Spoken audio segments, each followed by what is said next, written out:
call our meeting to order. It's 4:30. And ask for an approval of the minutes of our January 3rd, 2017 meeting. I want to make two corrections. Page 7, second line where I'm speaking, rather long paragraph. Bottom of that paragraph, who has been successful that doesn't have a cause jury and that hadn't worked 4 years, I think that's supposed to be college degree. And then on page 8, towards the bottom, thick paragraph, listing requirements or preferences, 4-year college degree, 4 years management experience, and it says and 4 years experience in an elections department. I don't know what I said, but it was meant to be or, not and. I meant to say or if I didn't, and I would bet I did. Okay, any other corrections? Then, do I hear a motion to approve? Move approval. Second. A motion, a second, all in favor say aye. Aye. Aye. Any opposed? And I'm sure I'm supposed to have said that right after I call this meeting to order, that you were okay with getting your notification of this meeting by electronically? Yes. Via email. Yes? Yes. And then I would say we were gonna remind anybody to fill out an audience participation, but since GK's the only one here, we ain't gonna do that, because I don't want him talking. I like hearing from you, GK, just so you know.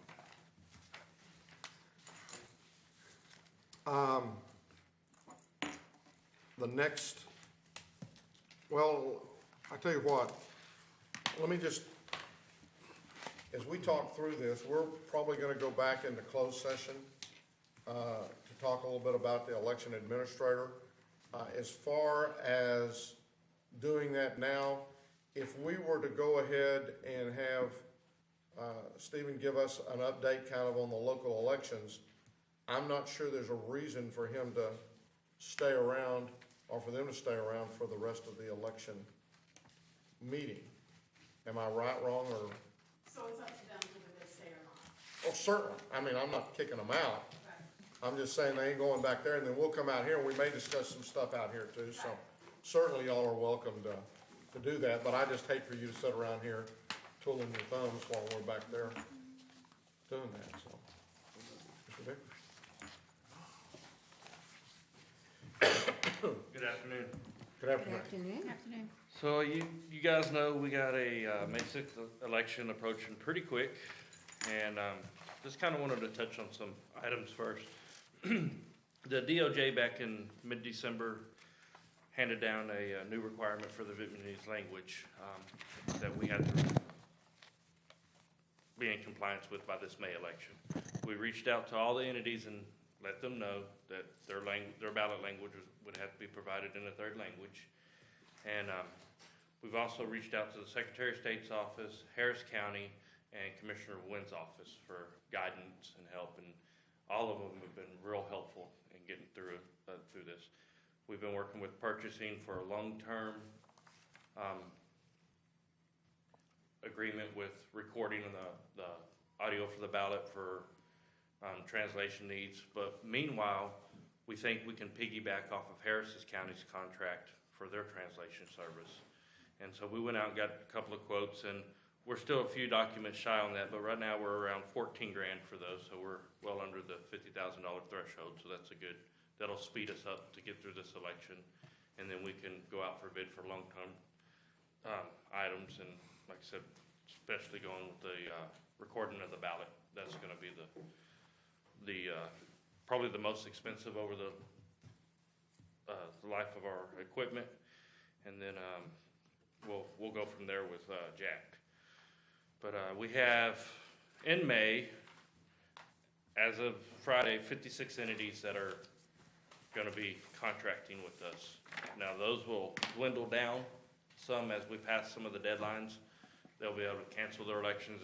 There's a few entities that are having bond elections that they're not going to be that lucky. So, but as of now, we're gonna hold 56 separate elections, joint elections, but 56 entities. So, and, we will be prepared with the third language requirement. We're working pretty hard on getting that done.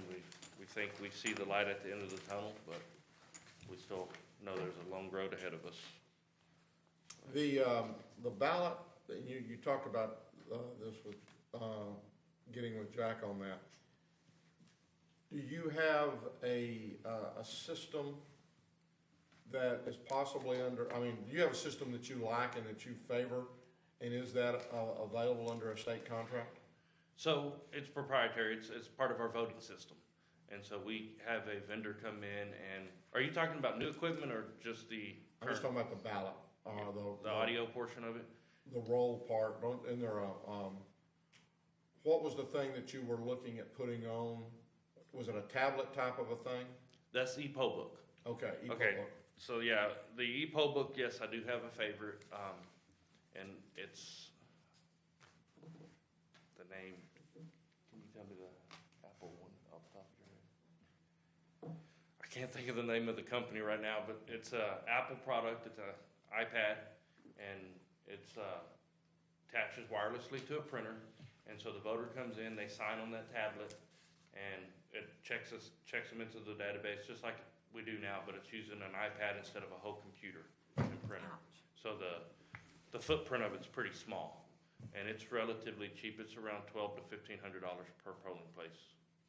And this is something that would be used, would it be used in these, it wouldn't be used in the elections we're coming up in May? No, sir. We're still working with IT on writing the specs for that, and then we got to go through purchasing after Okay. that. So we're still, maybe, if we're lucky, November at the earliest, but probably looking at next year before we can start implementing that. Okay. So what is ITD's support on Apple Vote Text?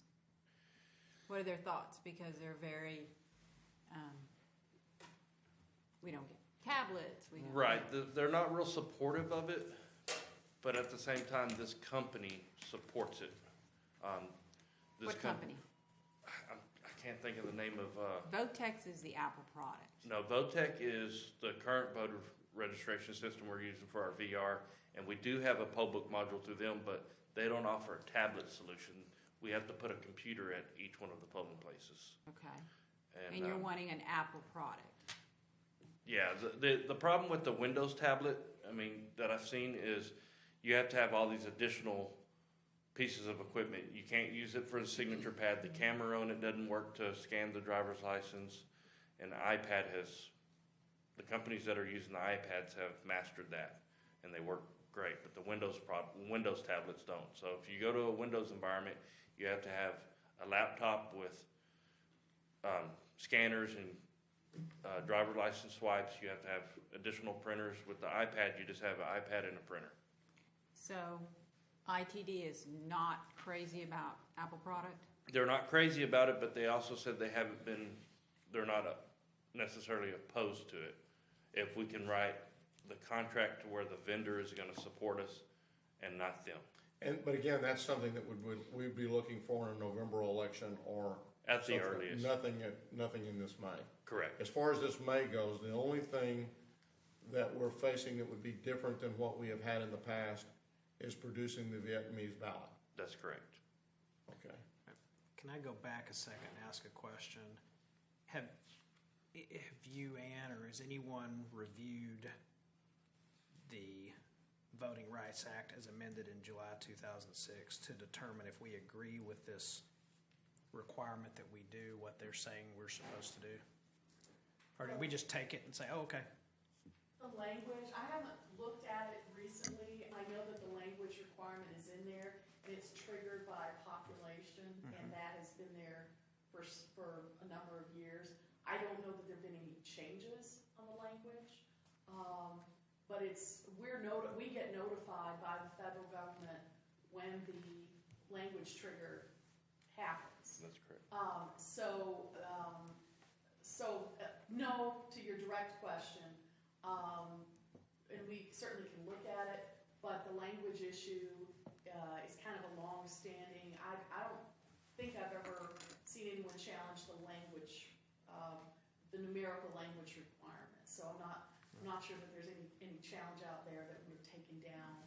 Is the trigger that we went over 2 million in population? It's population, but it also has to do with how the percentage of people who are Vietnamese. And so it's like, it's not just because we're a large county, because in different counties in Texas, different languages are required. In certain counties, it's German, in some counties, it's Vietnamese. There's like 3 counties in Texas that are Vietnamese. And Houston has Chinese also. Chinese, so they look to the people who are actually there, and it's not just population, it's population of people within, a particular language group. We certainly do have a very large Vietnamese population here in Tarrant County. I don't think that's. And those numbers are based off the Census Bureau, and so every 5 years they look at that, not just every 10 years. So every 5 years they look at and see which counties now have to have an additional language added. Is there something in the language, Tim, that you believe is not something we have to adopt? No, I haven't seen it. This is the first I've seen this, so I just wondered. Just seems ridiculous. I mean, can't be, and you know this, you can't vote unless you're a citizen. To be a citizen, you're supposed to be able to speak and read and write English. Why we do this, I'm not entirely sure, other than just another federal mandate to force funds on the counties and the states and the cities, but, okay. And the Secretary of State's role is very minimum in this. They only have, I believe it's 3 forms that they're required to translate for us. Everything else is left up to the county. And you had communications with the Federal Elections Commission? I've talked to, and I can't think of his name, and if I did, I wouldn't be able to pronounce it. He worked in the Civil Rights Division of the DOJ, and we talked to him. It was probably, 45 minutes, about 2 weeks ago.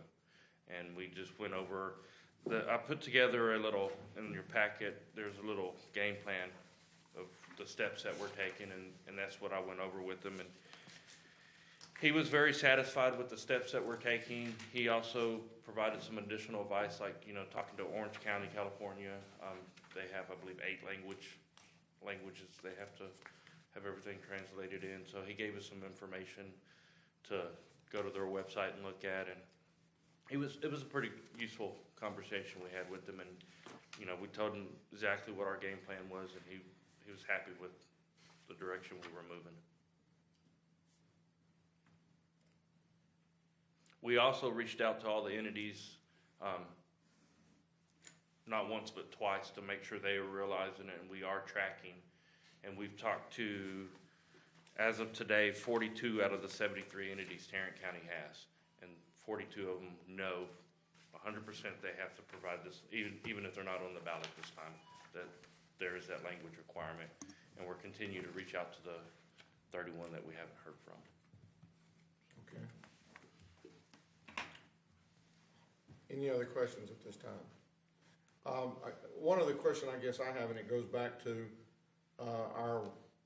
some of our discussions last year with regards to the mail-in ballots and the applications for those mail-in ballots. Have we already began getting mail-in ballot applications so far this year? Do you know the number? We have. I don't know the number off the top of my head. Less than 200. And last year, didn't we have something, we had 40,000, I know, in the primary, but did we have, how does this compare, I guess, with previous years? Well, until the deadline hits, we won't know which entity's gonna be mailing out a mailer, which candidates. That's usually when we get the big. Is there a deadline for the annual application? No, they can fill out the annual up until the last day of the year. Okay. Okay. And we have have we gotten a request for, and have we turned over all of the annual applications for the prior year? I don't know that we've gotten a request for. Not for the annuals. Okay. I think the request was for all of the annuals. In a certain for a District. certain district or a certain election, and I think y'all have And done we that. complied with that, but not, Okay, there was not one for the entire okay, batch of annuals. all right. And just keep in mind, next year, we'll have a lot more annual applications this time of year than we will this year. Because we'll be in a primary and Correct. going from that standpoint. And one of the questions that had come up was on the annuals, exactly when they could be given to a requester, because you have to be far enough into the year that you can't have any more elections that use those annuals. And so, one request was made where the request was being made before that date. And so it was necessary to send that to the Attorney General's office because we couldn't comply within the time period and still honor the law that says you can't give it when you know there might be an I election. understand that, but we're now in the next year, so I just wanted to be sure that any requests, and Everyone, you're that we- saying that for the part, all of the requests have been fulfilled at this point? Right. that's correct. And they fulfilled them the first day they possibly could Okay, without waiting for the AG. Good. Yeah. good. Any other questions or anything else with regards to the May election coming up? Okay. At this time, Thank you. thank you, Stephen. At this point in time, we're gonna proceed to closed session to discuss items exempted under section 551.071, 074, and 076 of the Texas Government Code. And then we'll be back in a little bit. Y'all are welcome to stay, you're welcome to go. It's just whatever y'all would prefer to do.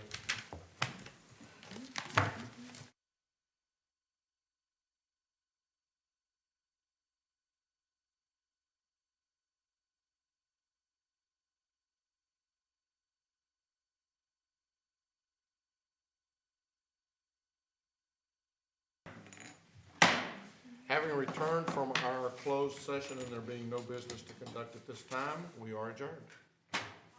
Very nice. Have a nice day. Bye. I think that's